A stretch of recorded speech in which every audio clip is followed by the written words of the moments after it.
Welcome to Brooklyn. What? No, not that Brooklyn. Brooklyn, Arizona.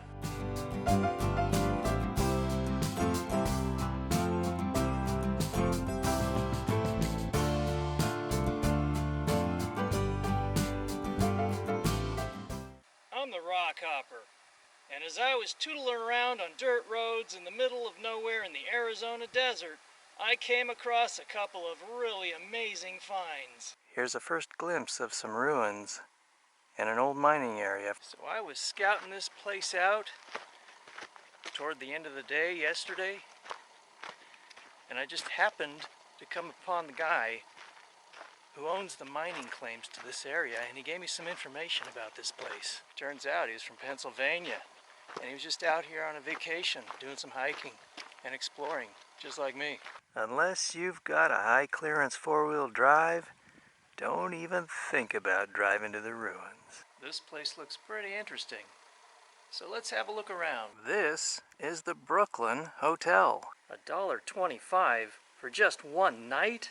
Are you kidding me? What kind of richy rich guy do you think I am? Brooklyn, back in the day, around the early 1900s when it was built, was once a prosperous copper mining town. Prosperous, at least for a little while. The town only lasted about 10 years, maybe 15. I had no idea what this place was when I first happened upon it. So what would this thing be on the side of the hotel? I have no idea. See if there's anything in there. Lots of discarded cans rusting away out here. Can you guys read what's on that lid? To open, insert coin under edge of cover and twist. Some old bed springs behind the hotel. And a little bit farther back is the town well. See the water down in there? Got something here beside the hotel. Another ruins. Let's go up the road and see what else we can find. Not far beyond the hotel, we got some mining activity. Looks like it took place here. You got them tailings right there. Hotel in the distance. There's an old chimney off in the distance. Let's go have a look.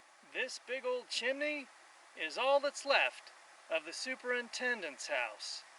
Apparently, he was convicted of embezzlement and sent to prison for 5 years, although he denied he did anything.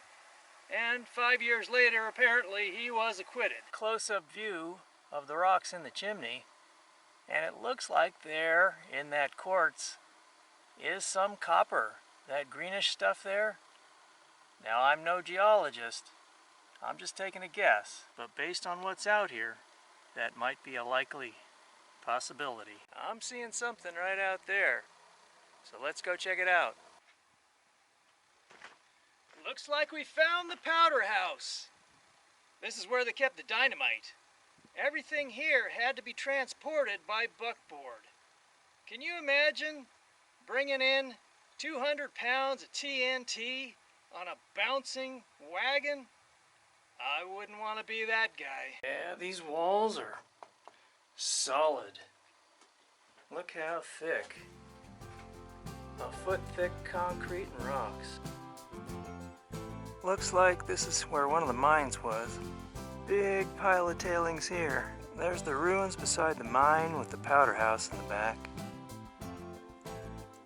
The mine must have been right here. I'm not sure what this might have been, but I see a little pipe up in the upper left-hand corner there. And maybe something dealing with water. Looks like this was some sort of water system. You can see the pipe right there. And this must have been water storage up in here. Maybe from a spring or something. They had high hopes of bringing a rail line in here, but that never materialized. According to Ryan, the claim holder from Pennsylvania, this place once had a lot more structures. He said there were probably about 15 houses here and a 200-foot long warehouse.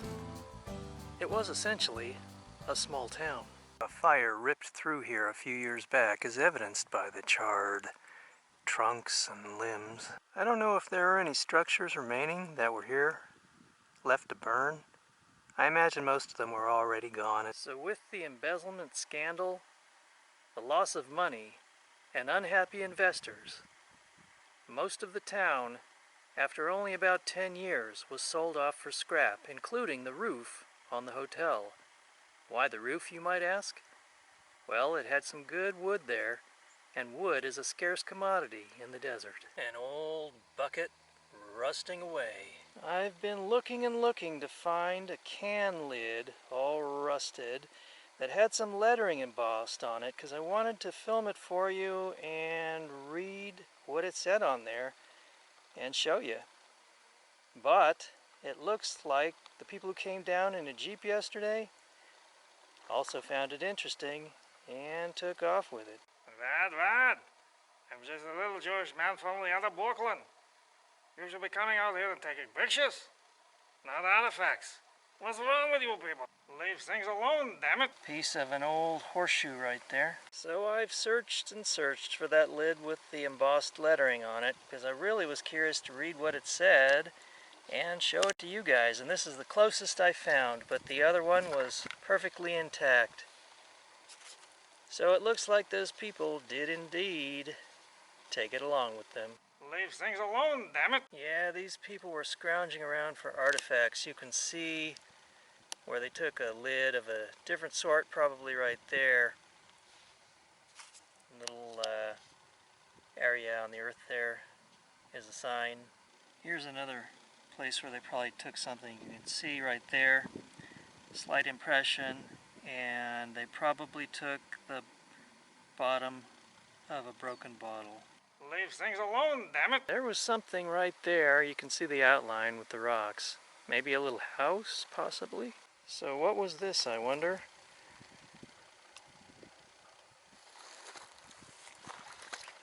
Out west, old appliances come with complimentary bullet holes. Now that we've seen some fairly recent history, let's go take a look at some ancient history. Long before the gold and copper miners arrived, there were other people here, the Native Americans. For probably 1,000 years prior to the arrival of the white man, the Hohokam, and later the Yavapai, lived in this region.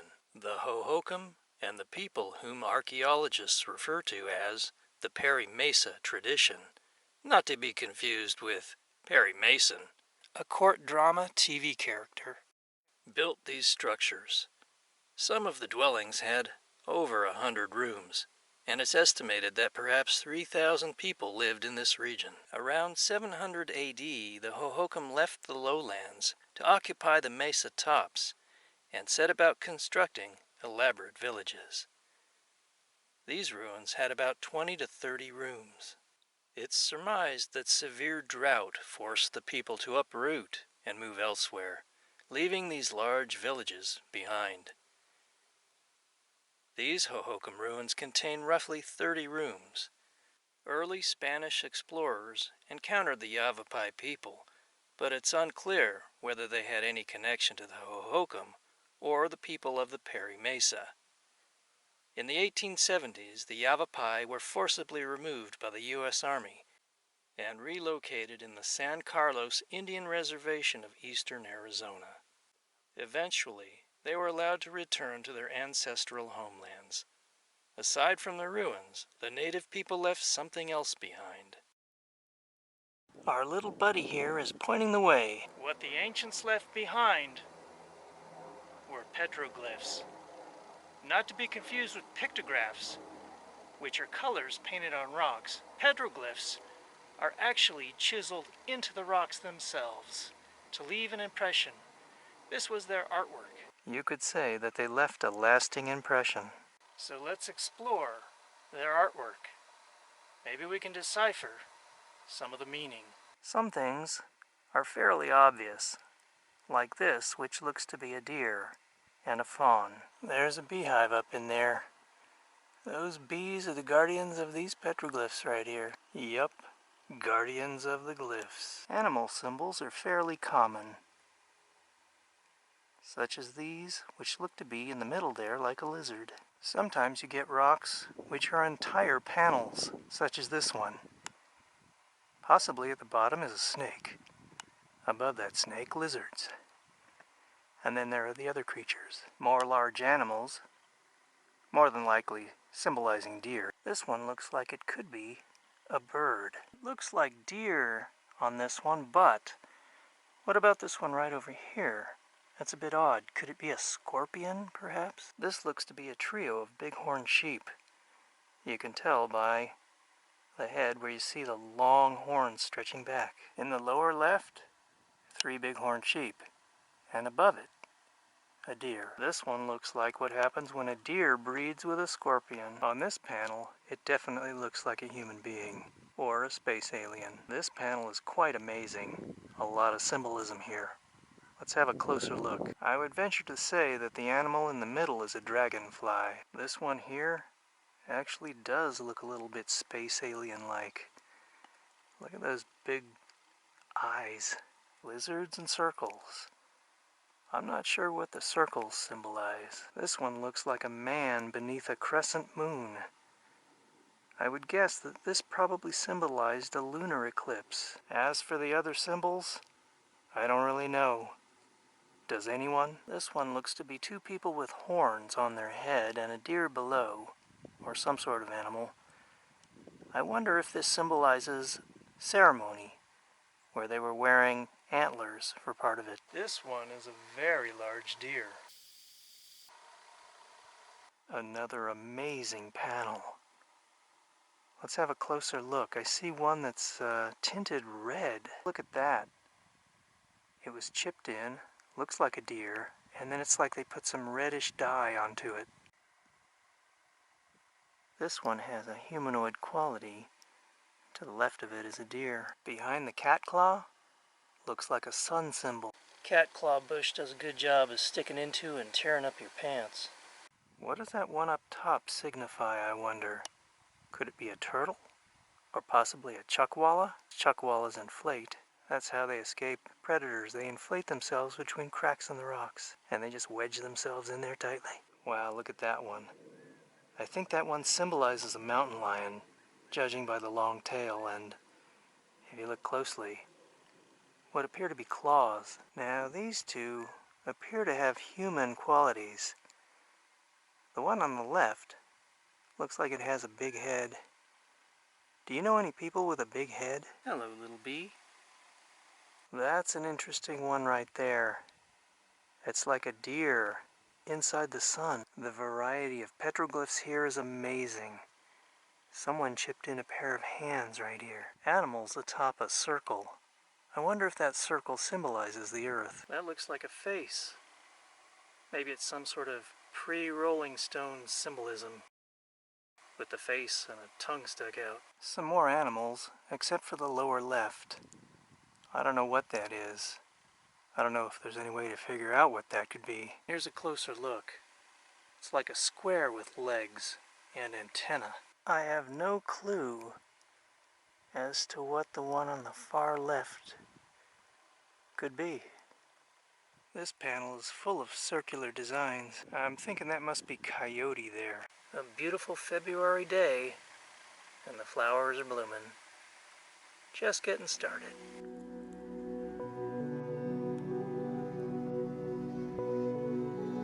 The human-like figure on this one seems to have a circle around the belly. I wonder if that could symbolize a pregnant woman. Fertility, perhaps.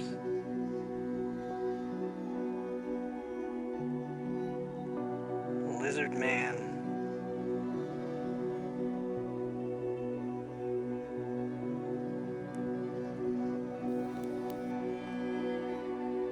Looks like someone with 2 children here holding hands with them.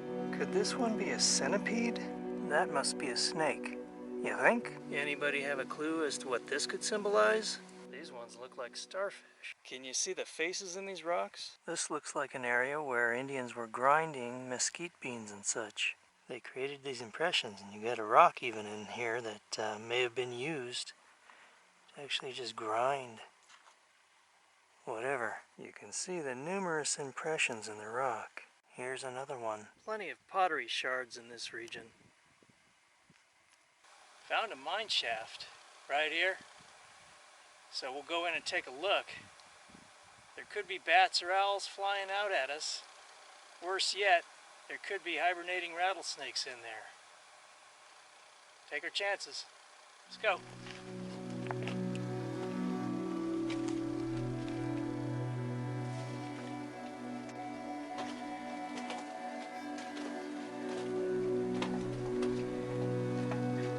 Time to turn on the flashlight.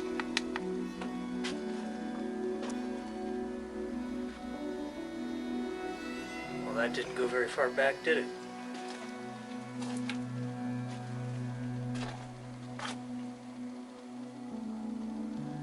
Head back out. Let's take a little trip up this stream bed and we'll go up top. I see some Indian ruins up there. Yeah, I think I do see Indian ruins up there, up ahead. Ooh, nearly had a heart attack. As I was coming up this hill, 2 quail that must have been sleeping in the grass just burst out just as I was about 2 feet away from them. Yeah, they just exploded into flight right in front of me. We're at the top of the hill now, and yes, there are some serious Indian ruins up here. There were a lot of rooms in this village. This thing goes for probably a couple 100 yards or more. Wherever you see those rocks piled up, that was inhabited area. Well, that's a big pottery shard there. More shards here. This one's got a bit of a curve. Probably the bottom of the pot right there. Must have been quite a few people that lived up here. They certainly had a nice view.